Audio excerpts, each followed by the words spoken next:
everybody, and welcome back to another episode of Rugby with Pads.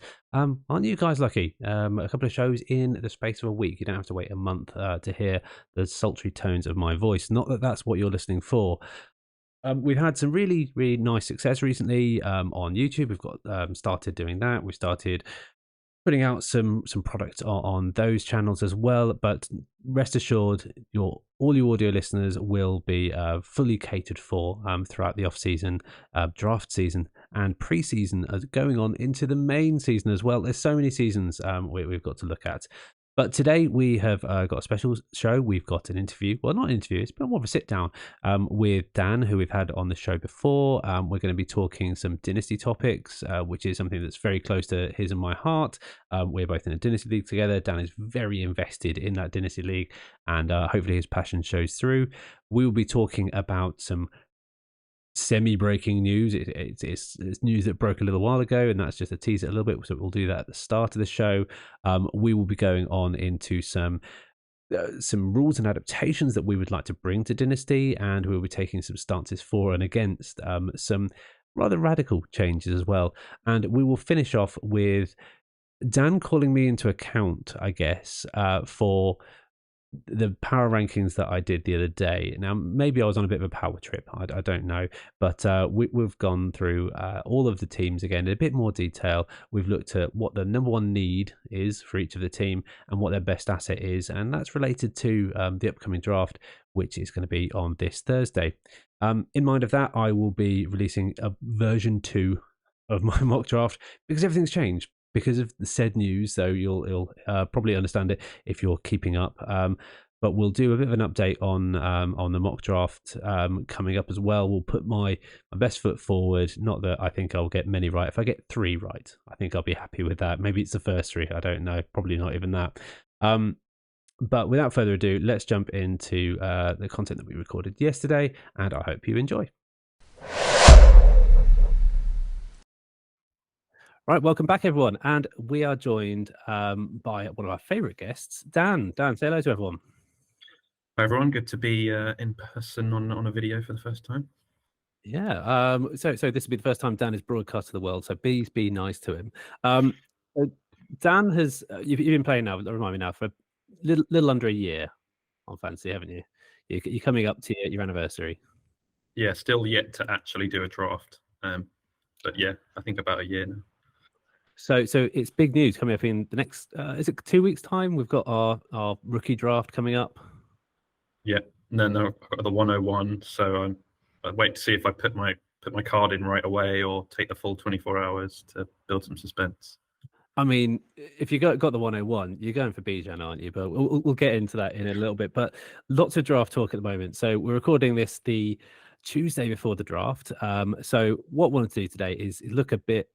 Dan is not only in our New Beginnings League, which is not New Beginnings now, it's now the League of Collusionary Gentlemen, but also part of our Dynasty lineup as well. He took over last year and did really well. And if you listen to the last episode, Dan is currently sitting at number 1 in the Dynasty Power Rankings, which I don't think he appreciated much.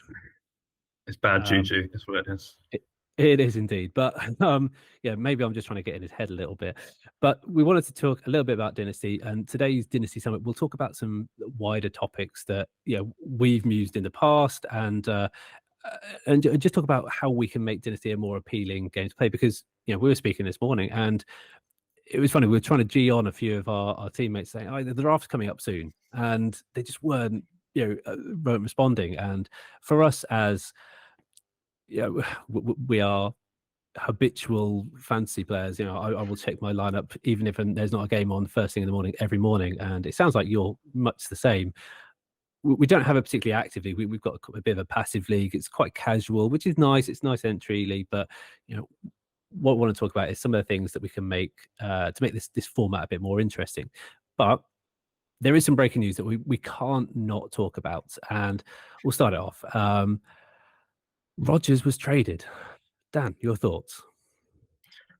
Well, it's one of those, it's lost a bit of the momentum because he came out with that interview a couple of weeks ago, a month ago now, saying it's going to happen. And there's been, every day I've been checking what's going on, and everyone seems to say, oh, they're talking, but no one really knows. And now you you get an idea of the value. But obviously, as is the idea of fantasy football, we were effectively the Jets and the Packers ourselves because we had already done a trade for Aaron Rodgers that mirrors this. So Yeah, and I'm kind of not sure how to feel about it. So I think the trade was I gave away Zach Wilson and my 2023 first, which has turned into the one I won because I was terrible last year.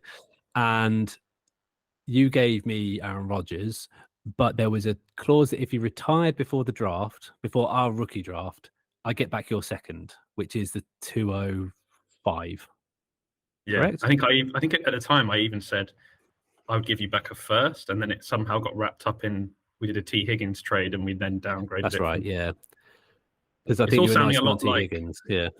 yeah, it's all sounding a lot like actual NFL drafts where we're talking about conditional 2024 draft picks. And Yeah, okay, because the real life Aaron Rodgers trade, I think I'm not sure who won, because technically the Packers got two firsts potentially, but it's they got a first for a first, just swapped two places, which I don't think I've looked in the middle order of the draft, and I can't feel that that's going to make much of a difference. You know, I feel like, well, are you just going to be paying a bit more for a high end tight end or wide receiver that you would probably have got anyway at 15?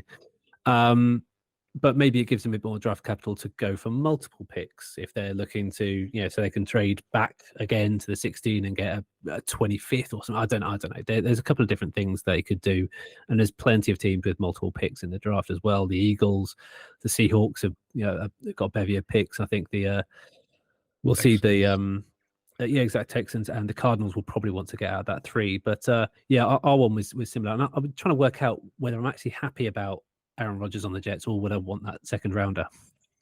Because my team has a lot of holes. Not yeah, as many as I first thought, but it's got a lot of holes. I think we kind of said beforehand, like if you were a win now team, our trade probably works out pretty well for both sides in terms of you needed an upgrade at QB and you'd hope that Rodgers hits the ground running this year and does everything the Jets want him to do. But you're not necessarily in that position. But then maybe there's somebody else who does need Aaron Rodgers I was doing our rundown of everyone seems to have need a QB, either two or one. So why not Aaron Rodgers? Yeah, and I think in our league, we do have some pass efficiency scores and things like that. So I think there's a point per complete or like a percentage point per completion as well. So Aaron Rodgers is good because he doesn't drop the ball. He doesn't turn it over that much. I think I saw a stat earlier. Since Aaron Rodgers came into the league, he's had 105 drops, as in or incompletions. The Jets have had 173 losses. So yeah, he's going to improve that team, and I think he will be good. And I think it's for me, it's too early to decide whether I'm going to go in this year and try for it or not going to. And I think if Aaron Rodgers proves in the first 5 weeks he's a tradable asset and I'm doing badly, that's when I'll be trading because next year's draft looks really good.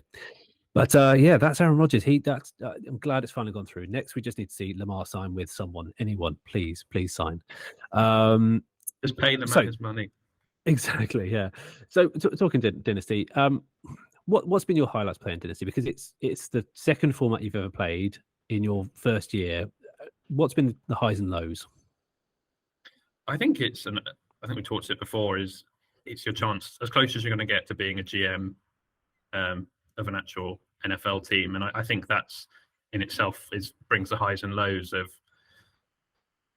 performing trades, like even the one we just talked about, Rodgers, but I did a couple of other big ones and even small ones. There's that kind of doing a trade and winning a trade, even though you don't have lots of websites and reporters assessing your trade. It's just yourself and a couple of your league mates. It does give you that buzz, and then the lows. I guess the flip side of it with any fantasy football, that no matter how good a team you look like you have on paper and you put out each week, you can be beaten by anyone on any given Sunday if things don't go your way. And I think I had one of the closest wins last year, which was half a point or something silly against John. Yeah, when we've got big old rosters like we have as well, like we're talking 201 points to 201.2 points, that kind of thing. It's it's I like it because of the fact it does reward, as I said, that you are the GM. It rewards that longevity, and we'll get onto that in a little bit. Whether we want,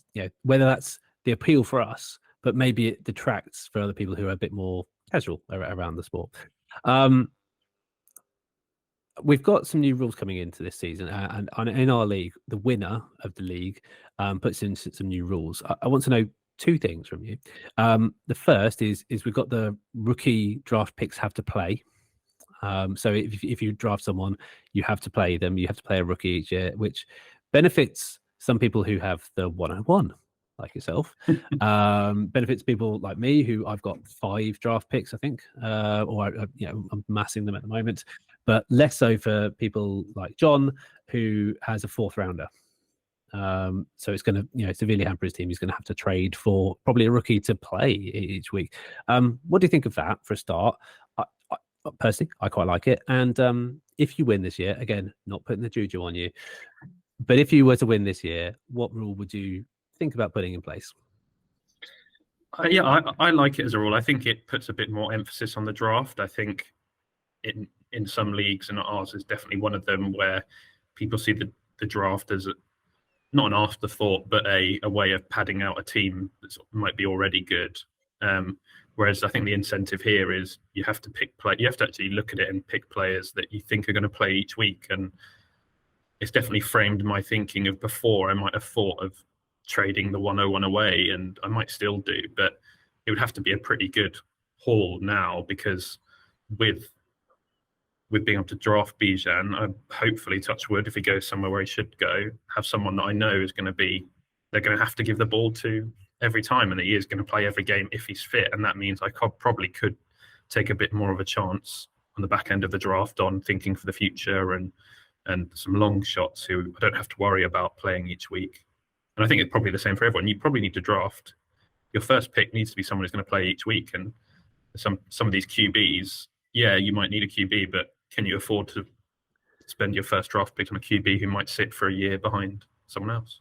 Yeah, I'm really worried about Anthony Richardson, because I really like him, and I'm probably going to be in a position to get him. But if he goes to the Seahawks, he's not playing. No, and that, I think it adds a really good dimension, and it's also going to, I can't remember what the rules are around. Can it be any rookie or some? Because I'm thinking the waiver wire is going to be a lot more important for those rookies who come up this season. Yeah. Yeah. Really any rookie, not one that you've drafted. So because otherwise it hampers John massively. Who won't, who's he going to get in the 4th? Maybe Laporta, who's going to be a one catch guy every so often. He's going to be blocking, but yeah. So what would you put in place? Would you put in a similar rule, or would you, look to expand something? And then we'll get on to some kind of hot takes about some rule changes, just to see what would happen. Give me some sizzle. I'd bring back kickers, just one year kickers. No. You'd have an all kicker draft, would you? No, I wouldn't even have a draft. I'd just have, like we're doing with Deshaun Watson, and say give up a portion of your silent auctions on Justin Tucker. Basically, how much is someone willing to give up for one season only? Triple points for kickers, right? Well, luckily we have to go through a veto process for that. So, and because I've named you as the number 1 going into the draft, yeah, maybe the juju is enough to not give you that wish. But I think there is a couple of trolls in our league who would do exactly the same as you, just to irk me. So let's have some hot takes about some other rule changes, just in general. Just let's warm it up, and then we'll get into some debate around things. So, what's your thoughts on points per first down? I think it's one of those where it's a way to add a bit more consistency to teams doing well. And you're thinking about, I think Deontay Johnson's a good example of a player who last season didn't have a single touchdown catch, but caught something like 120 odd receptions. And I think it broadens out for players who, for the vagaries of fantasy football, because the ball's being handed off to Jamal Williams to walk it in 17 times a year from the 1 yard line, actually probably makes it a fairer approach to point scoring. Yeah, I like the idea of rewarding good players as well, who are seen as clutch positions. So the player that comes to mind for me is George Kittle. He's just that reliable guy who you look to on third. He does all the dirty work, So you often don't see him on first and second downs. He's blocking for a run heavy team, and then you see him pop up with a clutch third or a fourth and short, and he's the guy. But he doesn't get the same plaudits that Kelsey gets because Kelsey's the first read. He's not the third read, Mm. and it counterbalances the arguments against PPR. So PPR, for those of you who don't know, points per reception. If you could have a player who receives it behind him and still get positive points, he could go minus 5 yards, but still come out +5 on that, plus 0.5 on that play. So I think it counteracts the fact, bad players who can't pass the gain line, but who are receiving it on screens or in the backfield, on bubbles or what have you. That's what I like. So I like it. It's something that's a bit complex, and probably, as you say, if you've got good players on good teams, I guess the counteract to it is if you've got good players on good teams, you're going to score more points. If you've got good players on potentially bad teams who are normally good in fantasy, you might not get as many points. I'm trying to think of an example of a good player on a bad team. Damian Pierce, maybe, because they're going to get stopped more often because they have a worse O line. Maybe there's less examples. Maybe I like it. Maybe that's something we just introduce as a standard anyway. Maybe it's something we look at in the other league. You need to have like a Formula One testing sprint races where for six games a year you have points per first down, and you see how it affects the results. And then we see if we roll it out. Yeah, add it towards the end or the middle season just to mess things up a little bit. That's cool. Right, for dynasty purposes, what do you think about increasing roster sizes compared to where they are now? Because I know there's a lot of dynasty lineups. I mean, I'll have to take a look at Sleeper in a second. I'll do this on the other screen. But there's a lot of dynasty rosters which have like up to 30 plus players and really, really deep benches.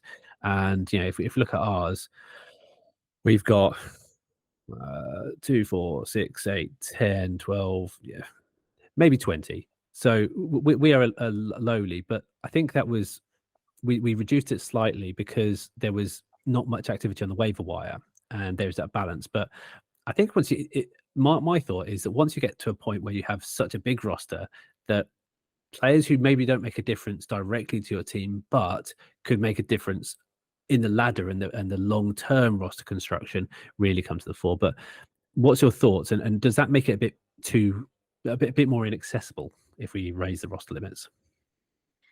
Yeah, I always find it odd because I'm used to the size of R1 when you look at people post their teams on Twitter and it's like 4 screenshots of whole pages of a bench. And I'm like, are there any players on waiver at all? Maybe that encourages trading. I don't know, but I can't see how it does. I like it. I like the tighter teams from the perspective of it makes people make more difficult decisions. I don't like it from the fact that I have a load of players on my watch list that I'm like, oh, those would be nice to pick up. They might do something. I think they have potential, but I'm not willing to drop someone who's a contributor regularly. Whereas if we had 3 more slots, then I'd probably have more chances. And I think, like you said, that goes back to those players when they suddenly get hot in season, it becomes a waiver priority point. Whereas at the now, it's for the players who are looking off season, like, oh, who can I pick up now who might be good in the back end? It favors them. So it probably makes it more accessible and gets people more involved week by week. Yeah, I'd probably agree. I think we've hit a nice balance. I think if we were going for less of a casual approach and we went for a more intense team, we would have 30, 40 players, and you'd have a 14-person dynasty. But we're a 10 team. We're got our toes in the water. Maybe that's something we'll look at in future years. But something I really do want to change, and I'm even tempted to change it this year because I felt I got the 101. You got it, but I earned the 101 for you by losing in our toilet bowl. Toilet bowl, by the way, is just the Super Bowl, but the other way around for the worst teams. My thought is to turn it into an opportunity for redemption, that final game, to make it matter and to give you an opportunity to win the first several picks, so flip those picks, or to have a bracket where the bottom 4 teams flip picks based on their position as well, so you actually earn your position. I mean, it doesn't mirror the NFL, but it does turn it more into an NBA type thing. And I know we're using an NBA style lottery draft for one of our other leagues to make it a bit more fair for people to come in. What's your gut reaction? Yeah, I like the comparison to the NBA. I think is it removes that tanking. Good people that I know they have it because teams tank from game one all the way down because they want to. I don't think we've had that yet, but I think it should be winning it because you probably should retain it to the last two rather than you could have a losers tournament if you had the bottom end of the four teams playing each other to win the first overall. You might end up with a team who missed out on the playoffs by 1 point, but actually have a really good roster with a chance to win the first overall. Is that fair? It depends if you win or lose it, whether you think it's fair. But yeah, it's interesting. Yeah, having looked at it now, I'm glad I got the one I wanted. It doesn't make a difference to me last year, but yeah, maybe we put that one to a vote. I think it's contentious to say the least, especially when you're looking at long term things. You know, people who might use tanking as a strategy, and it is legitimate strategy because it is allowed in the rules. You know, if we didn't allow it, maybe it's not quite the same. I don't know, but Yeah, but we'll and I think if the draft is in itself such a lottery, so you could tank for that 101, and then there isn't a superstar player who needs it. So that's your this year is different because Bijan Robinson is the consensus 101.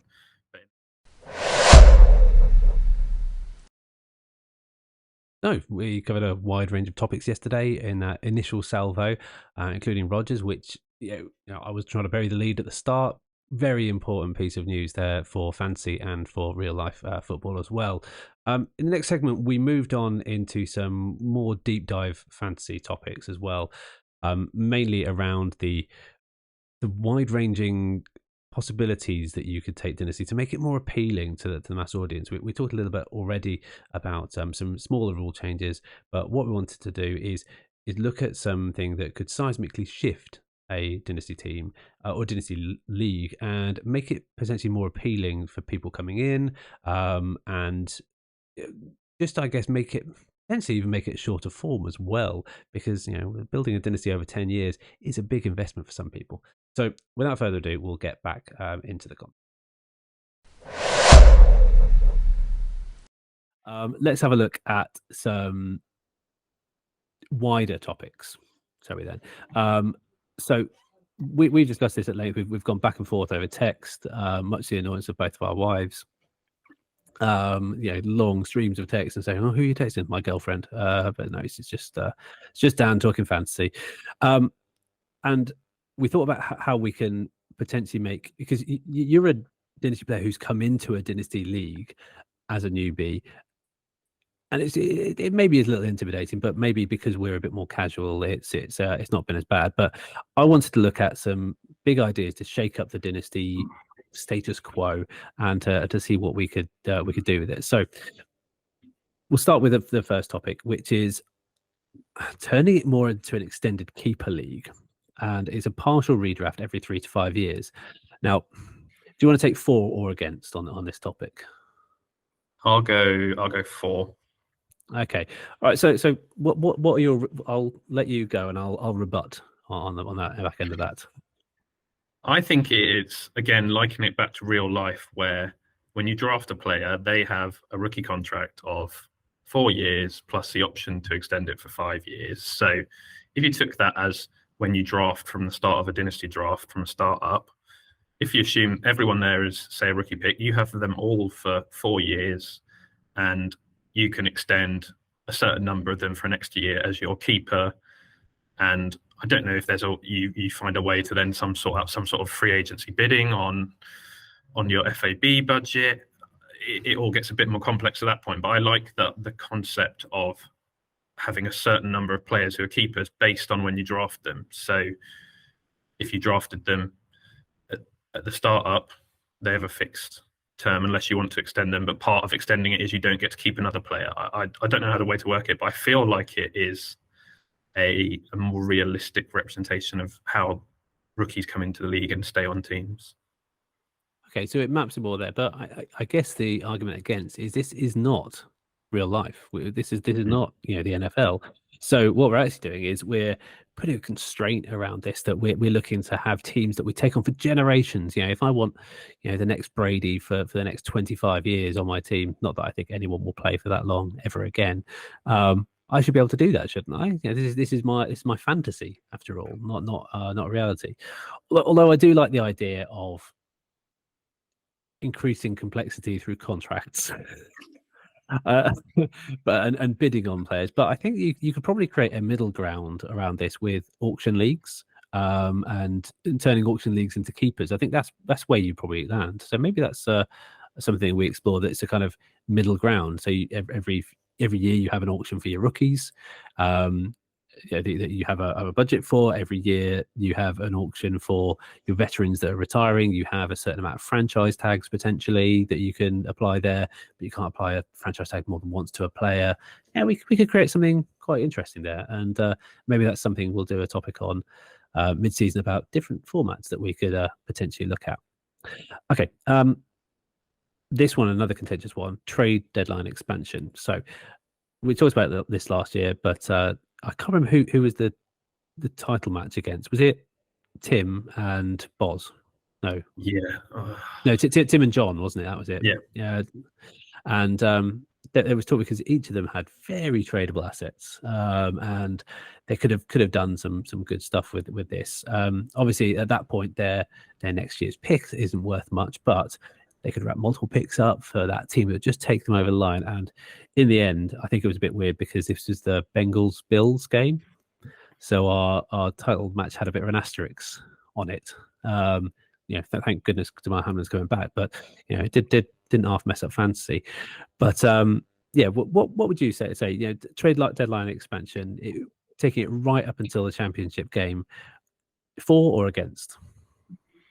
I'm definitely for it. I think but then I come at it from a person who likes trading, and it brings its own opportunities. I think it keeps the lower half of the league more invested in what's going on, because there's a habit to just switch off, particularly if you know that if you lose your way to a higher draft pick, you're fine. But the potential to say, well, actually, yeah, I think Derrick Henry is like the key example of, if someone has Derrick Henry, he's probably only got a certain number of years left on him. But if you can trade him for someone who needs him for a championship for something way inflated beyond what they would normally pay for him, because they're using him as a 1-year rental, in effect, then I think it just encourages more activity, which I guess is what you're looking for in a dynasty league, is activity between people, and maybe that frees up people to do more trades, not just top to bottom, but in the middle as well, to think about draft picks. Yeah, I agree with you. And I can't really take the the against stance particularly well. I mean, you can't do it in real life, and I've already used the argument that this isn't real life. But also, if we want it to map real life, I'm taking contrarian stances. But I agree. Yeah, as someone who in the past is come. Yeah, well, you came fourth, fifth last year, something like that. Yeah, if you hadn't had your fate tied to my fate in the toilet bowl, it might have been a little less exciting towards the end of the season. So yeah, okay, I get it, and maybe it's a cap that's actually for the semi-finals, just to make sure it's not all for there. But I think there's something there. And finally, to shake up the dynasty landscape, we talked earlier about churn of players. It's typical for a dynasty league to have one or two players lose interest, fall out, and we've had that in our league. We've had a churn of 3. One person who's just not invested in it. One person who just was eyeing a title elsewhere, so really didn't have the title. And you've come in and taken one of those spots, and John came in and took another. So how do you expand? Yeah, and this isn't a for or against, but how can you expand a league safely? Because if what we're trying to do as part of this podcast is get more people interested in the format in general, not only Dynasty, but this is particularly around Dynasty, but around fantasy in general. And it's really easy to do that in a redraft league because you just have more spots. It's fine, we'll write off last year. You won, great, more spots, and I've done it in the past. I've gone from a 6 to an 8 to a 10 to a 12-man league before. But how do you do it in Dynasty? Because there's so much tied in there, and I can't remember the last time there was an expansion team in real NFL. I think it was it the Browns or the Texans, the last expansion team? Jags and Texans. I think it's Browns, Jags, and Texans. I think. Something like that. Yeah, but I know that they kind of gifted them picks notionally across there. But how do you do it in Dynasty? The only way I've seen to think about doing it is maybe you can safeguard a number of players and the rest a fair game, and they're allowed to select 2 players from each team or something like that. The bench is to be populated with free agents, so they have to start from the bottom. But have you got any ideas about any other ways of doing it? Not saying we're looking to expand our teams, but if someone were to, how do you do it without starting from scratch? Erasing potentially a decade of history. I think you set a deadline where everyone has to fill their starting roster with the players they want to keep, and anyone on the bench is fair game for the 1 or the 2 people you're expanding it to essentially, I suppose, alternate turns picking players off a bench. And what you end up with, I suppose, mine's a good example of my QB depth chart was it Garoppolo, Wilson, Love, and Purdy. I don't know who I'd put in my team, but I could potentially lose 2 of those because somebody sweeps up on those, and somebody will have really deep RB depth and will get mined for their RB3, 4, or RB4, 5. And I think that means that the new players have the chance to pick up starters, but the existing teams don't lose their starters, and you're kind of you're broadening it out. And I think you probably have to limit how many players can be taken from each team, so you don't lose all of your entire bench. But I think that's the fair way, because it rewards people who have depth, I guess. No, I like that. Actually, that's something I hadn't thought of, because rewards people who've got depth and who've got a strong team. A strong team will still be a strong team afterwards, you would think.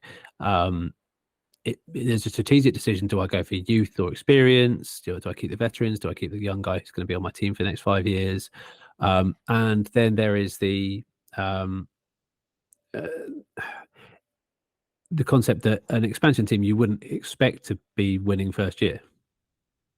So they are taking the second. They're taking from the second lot, but they can still make something that could be competitive week on week out. Yeah, you're not going to expect them to go 11-3, probably more 3-11, but it still makes it exciting for them. Okay, well, should that be a problem? Maybe that's a solution then.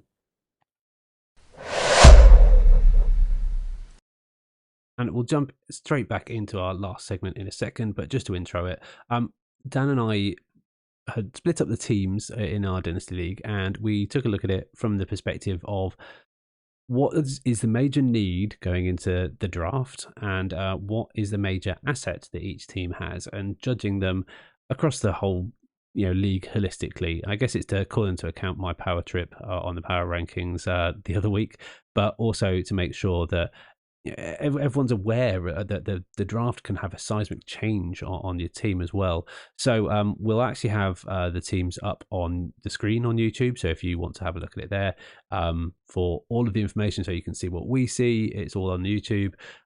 Otherwise, try and follow along. It's hopefully it's good for the outsiders as well. We'll break down some teams as well. So even if you're not in this league, hopefully you'll get some insight into what players we think are good and bad for fantasy, and specifically for Dynasty as well. So yeah, we'll get back to the content and Dan and Sam from yesterday. Ultimately, we just want more people to play fantasy, and more people play Dynasty as well, because it's a good format when you really get into it.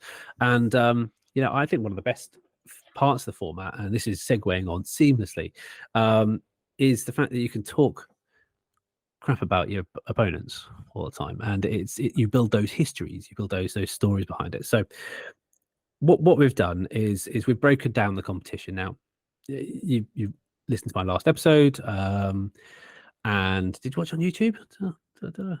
Yeah, I did. Yep. Oh, you're one of the 4 people who do that.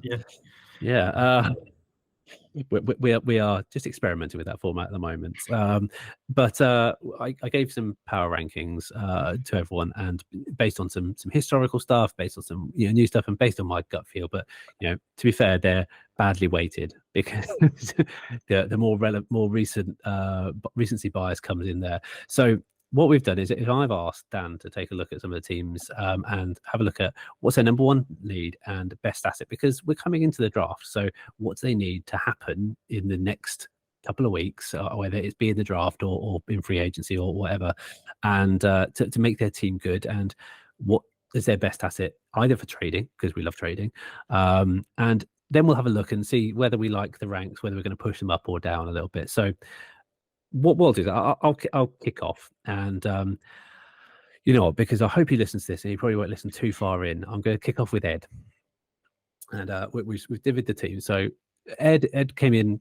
middle of the table. I think his power ranked equals 7th with a couple of other people, and yeah, Ed's team is looking a bit sleepy and tired, isn't it? I think he's got a couple of guys who are on the bench that he probably needs to get rid of. I'm just going to take a look at it on the other screen in a second, but yeah, I think he's got Carson Wentz still kicking around, so he definitely needs a bit of a roster revisit at the very least. And then to just de-age the rest of his players, because he's got a good team, I think. And I'm not sure what you think about it. I feel like the roster is good. He's got Dak Prescott, Christian McCaffrey, Josh Jacobs. It's a good team, but they're all coming to an age, and then he's got people who don't even have a team that he actually drafted a couple of years ago. Melvin Gordon, D Hop is potentially going to be shipped on somewhere. We don't know what his position is going to be. Matt Stafford, is he going to play this year? I really hope he does. So I think his thing is to do that. And yeah, for me, his best asset and number one need is for Stafford not to retire and Hopkins to play. Or if he's going to do anything with those assets, he needs to trade them away as soon as possible. Don't know what your thoughts about it, but do you think Ed's kind of sitting quite rightly at number 7? I was just looking through there. He is stacked at a lot of positions, but QB is, I think, the standout. If Stafford doesn't come back or doesn't perform to the level that he did, then he's got Sam Howell, who they say is a starter, but who knows how he'll play, and Wentz. So there's nothing that I think he should be all in on our Deshaun Watson sweepstakes if I were him, because I don't think he can afford to take the risk on a rookie QB. Maybe making it as his week-to-week starter, but he's stacked everywhere else. Like he's got. I'd look to scroll all the way down to it, then to his IR, and it's Rashad Bateman, Breece Hall, and Matt Stafford. So it's 3 starters who plug and play. It's just pretty nice, isn't it? Yeah, he's got the 103, so I think that his future is based on that. Whether he can pick up a good QB, maybe out of that, maybe it's a Richardson, Stroud, or a Bryce Young, depending on who drops to him. Maybe that's his play, but I think at the moment I'd probably put him up a little bit. So I'm actually going to do Ed a 7+ at the moment, and we'll reissue our rankings a bit later. So Dan, talk me through Tim. Well, what do you think his number one need and best assets are? I went to a diatribe on it. So let's snap through these because we've got a lot of teams. Yeah, I think he needs a couple of star or a star quarterback, because he's got Ezekiel Elliott as his RB2. And then beyond that, there's no one really beyond that for him. His starter is Kenneth Walker. So I think he's got RB1 covered, but there's nothing really after that. And maybe quarterback cover, he's got Josh Allen and Geno Smith, so he's fine there. But then the drop-off is Sam Darnold and Davis Mills. So maybe he's looking... Hendon Hooker, maybe he's looking to pick up as a late round QB. Bit of youth. It's depth play, yeah. I think his issue is I do like Geno Smith, and he has got J.K. Dobbins, so it's not too bad. But yeah, his number one asset. He is lousy with wide receivers everywhere, isn't he? Yeah, I mean Justin Jefferson, Jamar Chase, and Keenan Allen. It's a hard life. It's a hard life. If he wanted to rebalance that, I'm sure he'd find some trade in there, wouldn't he? I'm gonna. He's at 6. I would probably say he did so well last year, and those wide receivers are great. I'm going to bump him up a little bit. It's probably going to be me who falls behind all these people that I'm putting over me. So, Kristen has an interesting side. Kristen, the Hillbillies over here. She's got some players who are on the bubble. Dalvin Cook, it's going to be a tough one, but. She needs more reliable running backs, because she's got Dalvin Cook, David Montgomery, who is possibly a number 2 over there in Detroit now. Samaj P. Ryan, he's a part player, if that. I can't think of anyone else good there. No, and J.D. McKissick, who doesn't even have a team at the moment. So she needs reliable running backs, but her number one asset is Mr. Tyreek Hill. Tyreek Hill, who is going to drop out after the next 3 years of play. I think that's what he's saying. But yeah, you trade him to a win now team. You've got a first and then more, haven't you? Would you do the same? Yeah, I think so. Key with the dynasty is to maximise the value of players before they drop off. And I've seen it with Kareem Hunt. I held on to him thinking, oh, he'll get moved to a new team this year, and somebody will pick him up in free agency, and no one has, and he's worth nothing now. Whereas maybe earlier in the year you might have got something for him. So I think she might have to have a long look at whether Tyreek. I mean, it's probably just posturing to earn more money given his history, but I don't know. I think yeah, it's about right at 8, I would say, based on now. But let's move on to our champion of last year. What did you have to say about JC? Yeah, I mean, when you've got Patrick Mahomes, then it's always a good starting spot, isn't it? I questioned the youth that is at running back position for him with Derrick Henry. Mm-hmm. As I was just saying, is he a trade candidate? Should you be trying to trade him now while he's hot, particularly if he goes to the Eagles as a keep being circulated? And then he's also got Joe Mixon and Jameson Williams. So he's got players who may or may not be playing for the first half of the season.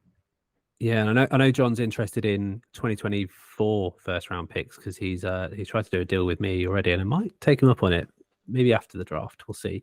Regarding Mixon, depends on whether I'm punting on this season or not, but he's got a good lineup. I mean, he's going to do well, isn't he? Yeah, I think that the bones of that. The one thing I would say with his lineup is at wide receiver, DJ Moore, Marquise Brown, and Brandon Ayuk. They're good players, but are they all the wide receiver ones? Probably not. So maybe that's where he should be looking. But he balances it out with Kittle, I think, who's great. So who is a league winner at that position. Right, I've got Kristen now. Who maybe I was a bit harsh, but maybe I was. I like the look of her team mainly because she's got Austin Eckler in there, and you know what? I'm going to start. That's her best asset. Austin Eckler has 2 years left of that elite level production. He will get it. He will be elite at the Chargers this year if he's allowed to be. If he goes elsewhere, he will be a bell cow back. He will be elite there as well. But outside of that, Trevor Lawrence, Gardner Minshew, Superflex leave, that's harsh. So a number one need is for me a QB2, and she's sitting there with a decent draft pick. It's 107. She overperformed last year actually. So 107. Who's coming around then? Maybe Will Levis, a push. Hendon Hooker, maybe. Or do you trade Austin Eckler for those picks? Because Austin Eckler will, for a team who wants to win now, will get you a lot of capital. Yeah, I think it's hard to judge who's winning now until you're kind of week 4, isn't it? So maybe it's one of those, she sits on him she hopes that he goes off in the first 3 or 4 weeks, and then you look for someone who wants to ride him to championship up. I mean, I've got Alvin Kamara, so I might be one of those people who is looking for someone a bit more consistent who isn't banned for. I was going to say, yeah, would you trade for him? Yeah, Bijan or Eckler? Well, why not both? I don't think. So you try and package something else with you? To be fair, she's a good trade partner for you. You've got loads of QBs. You've got loads of good QBs. Yeah. Well, you've got 4 average QBs, but that's better than most people have. So you're doing all right there. Right, we've got a newbie to our league. Not a newbie to fantasy football. Someone who likes college football very much. Alex, what do you think of her team? Yeah, I mean, I was looking through it and I was like, oh yeah, on first look looks right, but I think that's because I've seen too much on Twitter about how much Justin Fields is going to take over the league next year. I can't find someone who's actually he's my guy. He's my guy. I've got him in round 15 in a keeper league. So yeah, I'm building my team around him. Yeah, I see it to a degree, but also at the same time, you have to show me something beyond one game where you run for 200 plus yards. I haven't seen it week in, week out yet. Not saying it won't happen. I love his story. I've watched the QB1 Netflix documentary, seen him from a teenager, so I'm rooting for him, but I haven't seen it yet. I think the big question mark for her is Jonathan Taylor.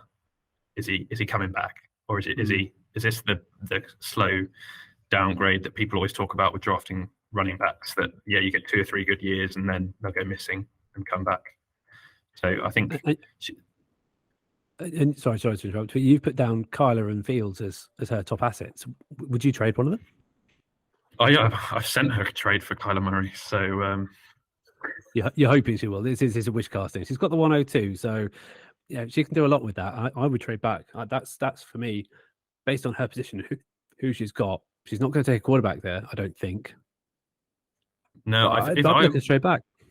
If I were her, I would be planning for next year when Kyler's, because he's by all accounts isn't going to play much of this season. So I'd either be trading him away and going all in on this season, trading him away for some win now players, or taking away your picks for some 24 picks and really retooling for next season.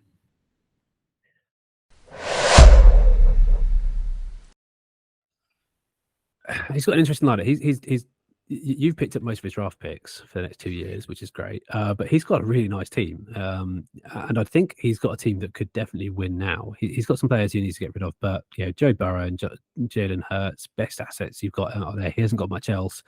He's not got enough to trade. He needs to win now, and I think that's enough to be said. So actually, he dropped right down to 10th because there was a weighting of future picks and prospects in these power rankings. I'd probably increase him a little bit more because the feel of the team is better. So we might adjust it a little bit. But yeah, he needs a lot to happen there. Any further thoughts on his team, or is it a team you'd Calvin, like? Yeah, I like it as he's got to go full LA Rams and go all in this year. He's got Calvin Ridley and Rashard Penny both on IR that could come straight in and do a job. He's got Deebo Samuel who's got on his bench. I think not much left to trade for people, but I think he should just be looking to bet the whole farm on this year. And if he doesn't win it, then he does have the QBs that'll last, so he can then take a bigger picture look from 25 onwards. Yeah. Then it's 2 years into the doldrums afterwards if he doesn't win, or just carve them all out for assets later on, just rebuild.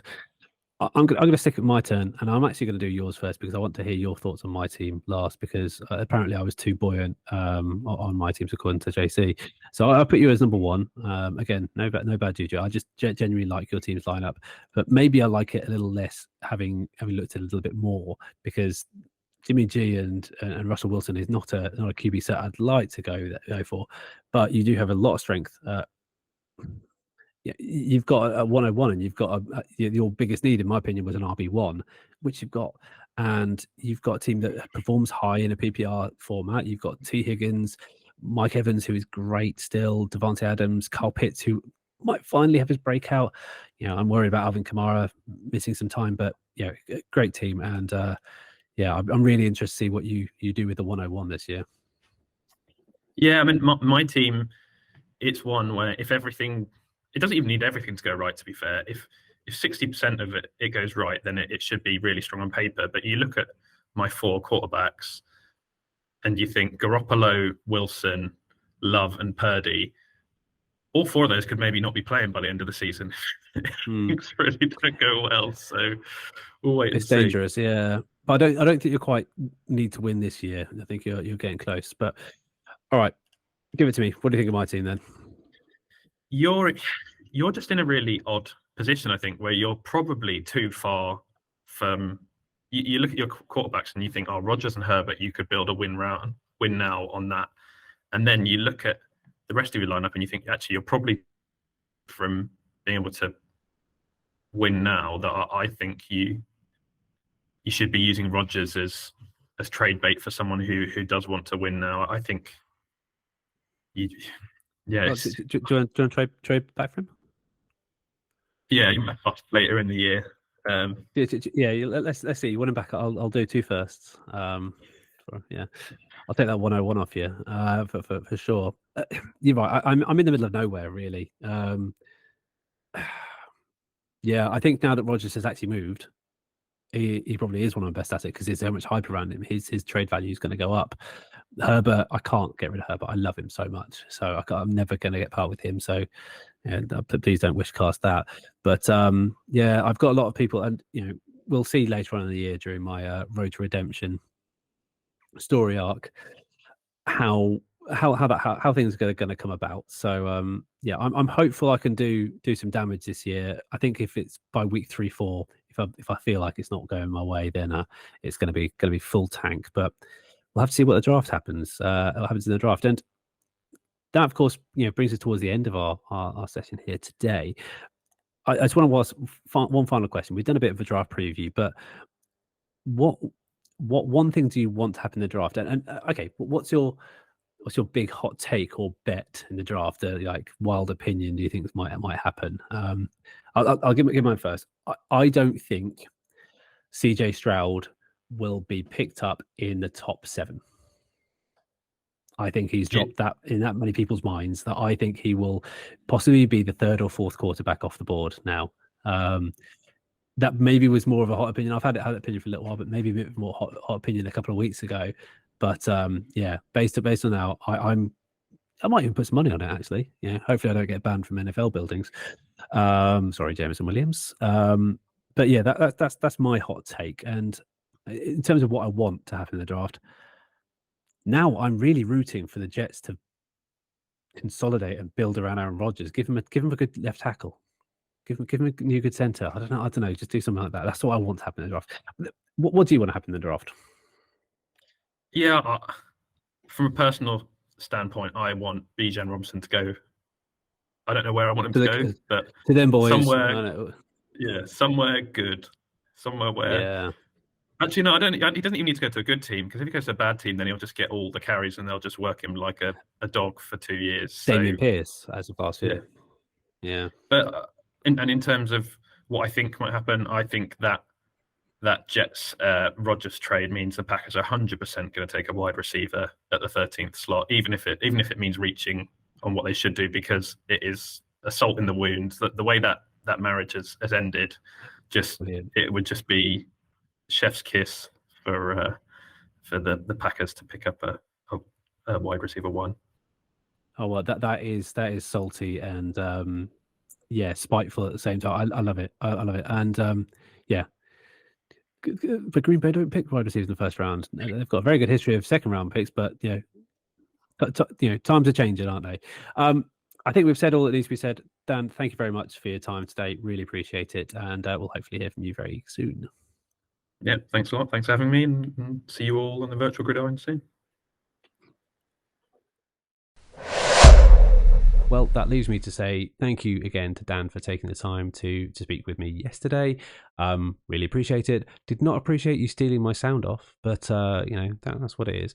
Over the next couple of days, we'll release our final mock draft on the socials, and we will also be teasing it out a little bit. I might do a little bit on YouTube Shorts or something like that about draft bingo, looking at all the tropes of the draft that we will hear every single year. That guy has a high motor, he's a real football guy, that kind of thing. We'll be listening into the draft and re-reporting back on the impact of the draft to fantasy. We'll probably wait till all of the rounds are done and all the dust is settled, and we'll take it on into our new series in the coming weeks, where we're going to be going around the league at all the points of the compass. But with all that said, thank you so much for listening. As always, you can follow us on socials at Rugby with Pads. You can support the pod, buymeacoffee.com/at Rugby with Pads. I think maybe just not the at there. Either way, all the links are in the description as well. Thank you for listening, and I will see you on the virtual gridiron.